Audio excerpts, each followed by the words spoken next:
Pengenal Makoko. Ya, mungkin nama ini masih terdengar asing di telinga orang Indonesia ataupun Asia.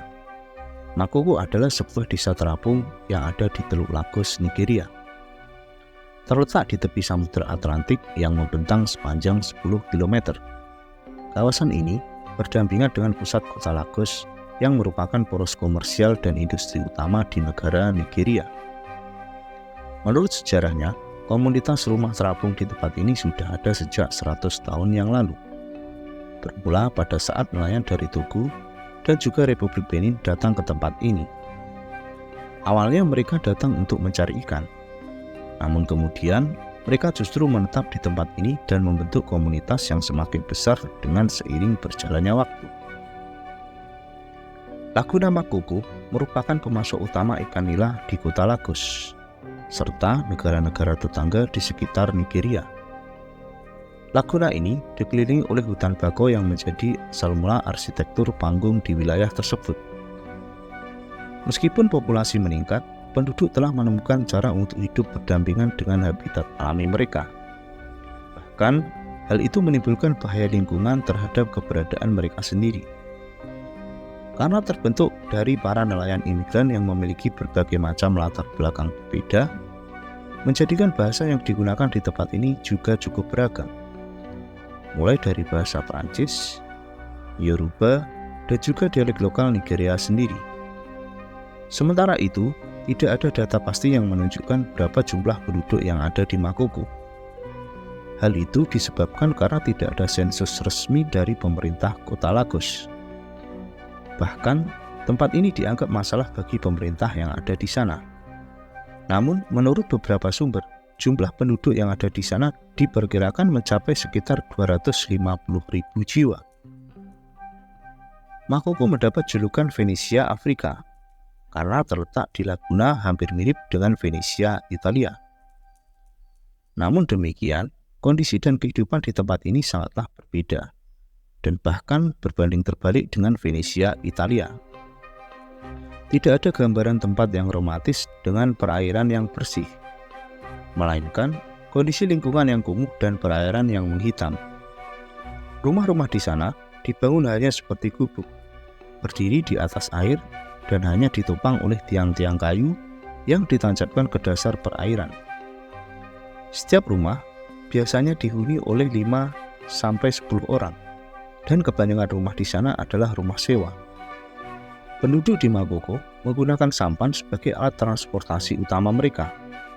Sehari-hari, sampan ini dikayu untuk menyusuri kanal-kanal dan juga melintasi rumah-rumah terapung yang ada di sana. Anak-anak kecil belajar mendayung sampan sejak usia 5 tahun, karena hal ini merupakan salah satu keterampilan utama yang diperlukan untuk bertahan hidup di Makoko. Selain menjadi sarana transportasi, tentunya sampan ini juga digunakan untuk memancing ikan. Dan bahkan sebagian penduduk di sana juga menggunakannya untuk berdagang di atas perairan. Hampir semua aktivitas dan pergerakan penduduk Makoko memang menggunakan sampan. Oleh karena itu, tempat ini menjadi daerah kumuh paling dinamis di Afrika. Kehidupan penduduk di tempat ini sangat memprihatinkan dan bisa dikatakan jauh dari kata layak. Mereka hidup dengan keterbatasan dan menghadapi berbagai masalah di tempat ini.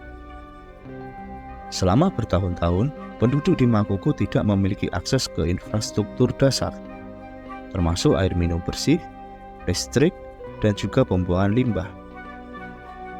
Sistem sanitasi di Makoko sangatlah buruk. Di tempat ini, air limbah, kotoran, dan juga sampah dapur langsung masuk ke dalam air. Padahal air tersebut juga mereka gunakan setiap harinya. Hal inilah yang menjadikan lingkungan dan juga kondisi air di Makoko sangatlah tercemar. Tentunya berbagai penyakit sangat berpotensi timbul dan mengancam kesehatan penduduk yang ada di sana. Apalagi banyak anak-anak kecil yang masih di bawah umur yang sangat rentan terhadap penyakit.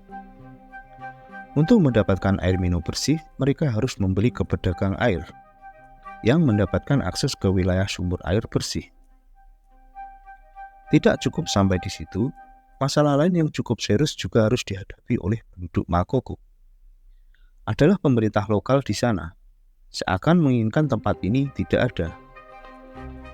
Karena kawasan Makoko dianggap tempat yang kumuh dan juga sumber berbagai masalah. Seringkali ada upaya untuk menertibkan dan menghilangkan secara perlahan rumah-rumah terapung yang ada di tempat ini.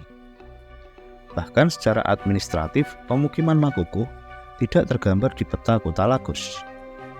Mengutip situs amusingplanet.com, pada bulan Juli 2012, pemerintah menyerbu komunitas pesisir dataran rendah tersebut dan menghancurkan banyak rumah terapung serta bangunan ilegal lainnya. Pejabat di sana berdalih untuk alasan kesehatan dan sanitasi. Namun, beberapa penduduk setempat menduga bahwa motif yang mendasari kegiatan tersebut adalah daerah ini akan dijual pada para pengembang properti karena hal itu jauh lebih menguntungkan. Dengan ancaman yang nyata tersebut, tentunya penduduk Lagos tidak diam saja. Mereka melakukan protes dan juga menyuarakan hak asasi manusia. Hal ini juga dibantu oleh kecaman media, yang kemudian ditanggapi oleh pemerintah yang ada di sana dengan rencana regenerasi untuk menyediakan akomodasi dan juga kesempatan kerja bagi penduduk Makoko. Selanjutnya, mengutip situs cnn.com, ada proyek pemetaan digital yang diluncurkan pada September 2019. Proyek itu digarap oleh Code for Africa yang bermitra dengan humanitarian OpenStreet. Mereka bekerja untuk menempatkan Makoko di peta digital. Hal ini untuk mendorong inklusi sosial dan keuangan.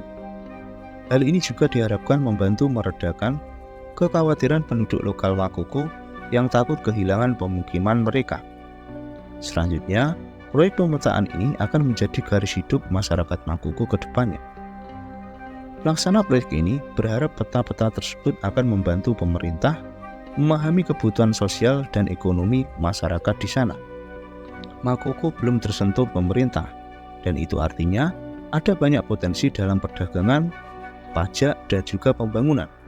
Yang jelas hal itu akan berdampak positif bagi masyarakat dan juga pemerintah itu sendiri. Dan itulah ulasan serta informasi seputar Makoko, kehidupan desa nelayan yang kumuh di Lagos, Nigeria. Semoga video ini bermanfaat dan menambah wawasan kita bersama. Terima kasih dan sampai jumpa di video selanjutnya.